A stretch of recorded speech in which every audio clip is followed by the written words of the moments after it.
Assalamualaikum warahmatullahi wabarakatuh.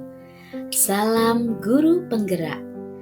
Bapak dan Ibu guru hebat, perkenalkan saya Dwi Rahayu Retnowulan, calon guru penggerak angkatan 9 dari Kabupaten Wonogiri.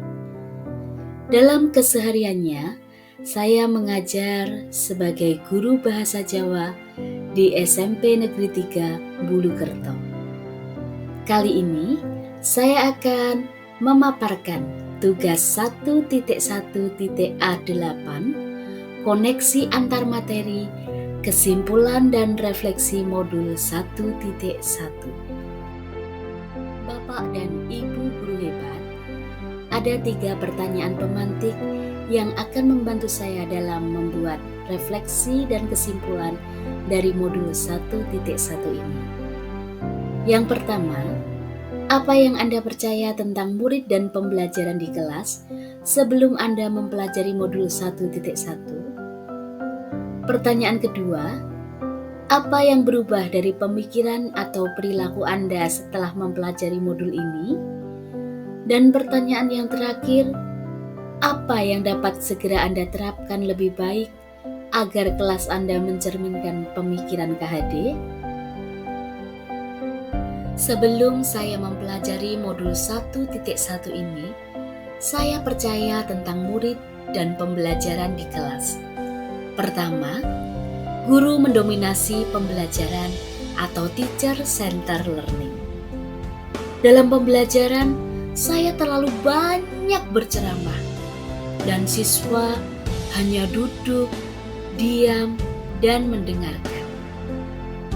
Kedua, pembelajaran terfokus pada ketercapaian materi dan KKM. Jadi, saya hanya mengutamakan aspek kognitif saja.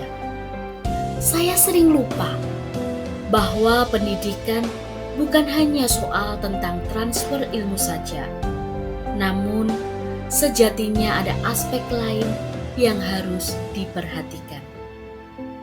Ketiga, guru kurang memahami karakteristik anak.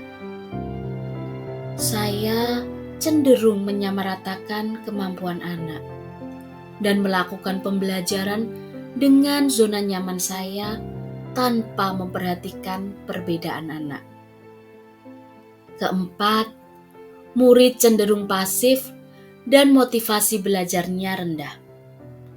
Saya sering merasakan saat saya menjelaskan materi, mereka lesu dan tidak punya semangat. Kemudian apabila saya bertanya, apakah ada pertanyaan anak-anak? Mereka hanya diam.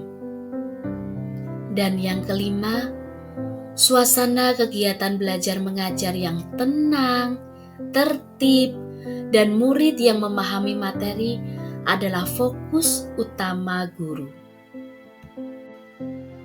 Bapak dan Ibu guru hebat, berikut adalah gambaran suasana kelas sebelum saya mempelajari modul 1.1.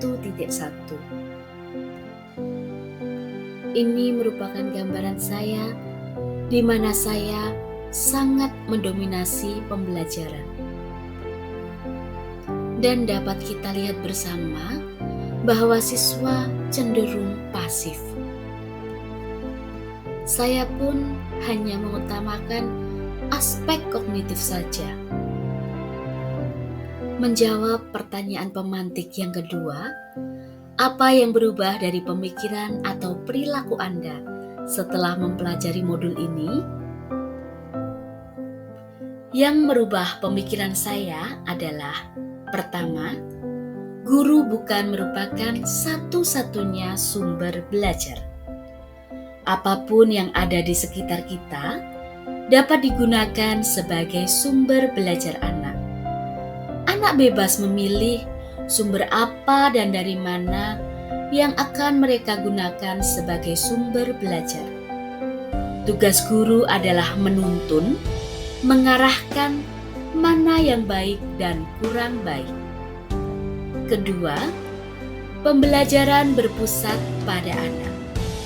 Dengan pembelajaran yang berpusat pada anak, anak akan menjadi lebih aktif dalam proses pembelajaran, sehingga mereka dapat mengkonstruksi pengetahuannya.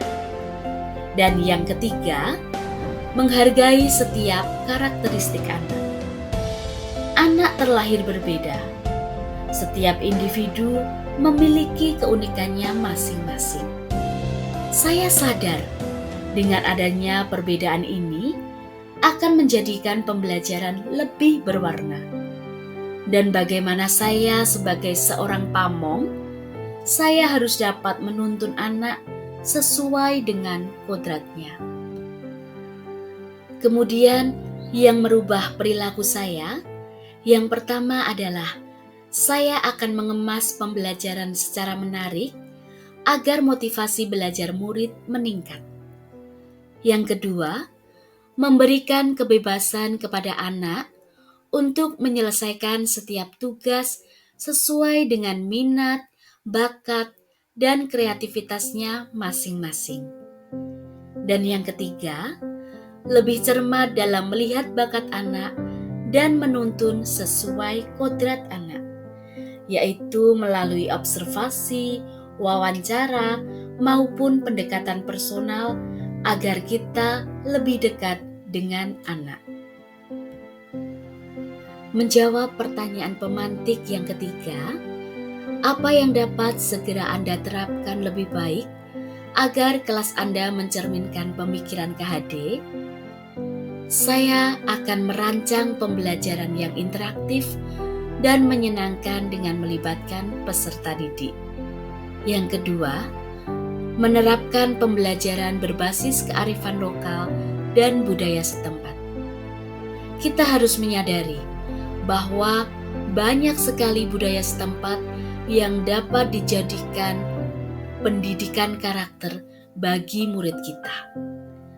Kemudian yang ketiga, menerapkan konsep merdeka belajar dan mengintegrasikan setiap pembelajaran dengan pencapaian profil pelajar Pancasila. Selanjutnya, pembelajaran yang mengutamakan aspek budi pekerti. Saya juga akan menerapkan sistem Among bahwa pendidikan itu menuntun, bukan menuntut anak. Lalu, pembelajaran yang sesuai dengan kodrat alam dan kodrat zaman harus selalu kita terapkan. Dan yang terakhir, saya akan mengintegrasikan permainan dalam pembelajaran.